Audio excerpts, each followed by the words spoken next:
Nahitamboka ny fametrahana ny andromasom-pokon'olona eny amin'ny fokotany Mahavoky Atsimo amin'izao fotoana izao. Efa maro ny vokatra azo ny andromasom-pokon'olona. Amin'izao fotoana izao, miaina ampilaminana ny vahoaka ao Mahavoky Atsimo, vokatry ny ezaky ny lehiben'ny fokotany sy ny komity fokotany amin'ny fametrahana ny andromasom-pokon'olona.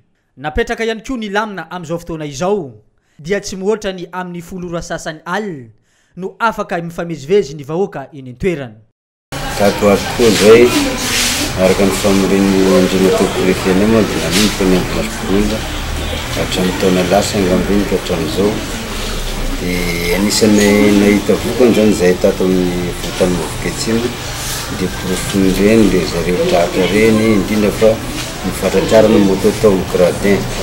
Dia ny tsara ho marina nefany tsy olona avy ato amin'ny fokotanay no manao an'le action ratsy reny fa olona avy ivelany ka eto zany zahay dia mbola mamerina ny fanentanana ho anareo vahoaka rehetra manodidina eto amin'ny fokotany Ambohimpolo eto.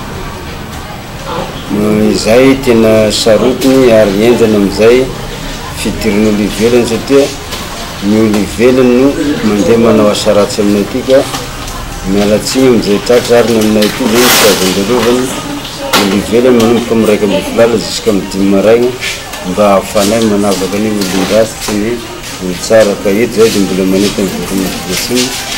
Dia indrindra moa fa reo manao andromasom-pokon'olona reny dia mba naraka ny fepetra zay takinay indrindra fa takin'ny lalàna koa fa tsy hanao foana raha misy ny zavatra tsy mazava dia manotonany tany filamenina. Raha ny vokatra azo ho an'ny komity fokotany eny Mahavoky Atsimo dia ireo olona avy amin'ny fokotany Rahavavy no manatanteraka ny vakitrano sy manao ny tsy fandriampahalemana eny amin'ity fokotany ity.